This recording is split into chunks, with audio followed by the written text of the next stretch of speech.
جوړې بدې شاړې کړم ښایسته به سوچند کړم.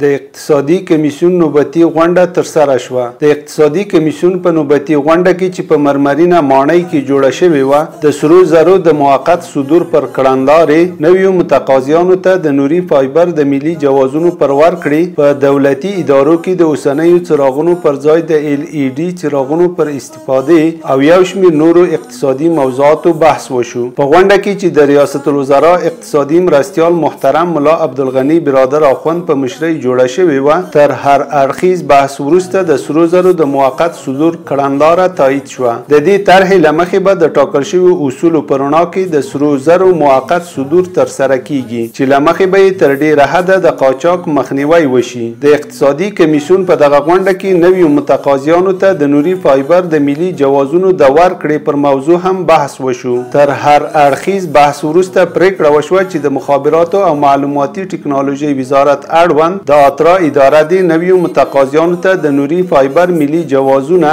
د ملي ګټو په پام کې نیولو سره د نړیوالې داوطلبۍ له لارې ورکړي. په دې سره به د هیواد ټولو سیمو ته د نوري فایبر شبکه وغځیږي او هیوادوالو ته به په ارزانه بیه او ښه کیفیت انټرنیټي خدمات وړاندې شي. په دولتي ادارو کې د اوسنیو څراغونو پر ځای د LED څراغونو پر استفادې هم بحث وشو. د اقتصادي کمیسیون د هدایت پر اساس ټولې دولتي ادارې مکلفې وبلل شوې چې د شته څراغونو د استهلاک په صورت کې دې له LED څراغونو څخه استفاده وکړي او د برېښنا د سپما لپاره دې په خپلو ادارو کې په دې اړه عامه پوهاوی زیات کړي چې په پایله کې به یې په کلني ډول میلیونونه افغانۍ سپما شي. په ټوله کې د اوبو او انرژۍ وزارت ته دنده وسپارل شوه څو د برېښنا د سپما په برخه کې اقتصادي تحلیلونه ترسره کړي، حل لارې دې ولټوي او د تطبیق په موخه دې د بودیجې د ترلاسه کولو په موخه مالیې وزارت ته ولیږي. هر الوشته خاوره به دې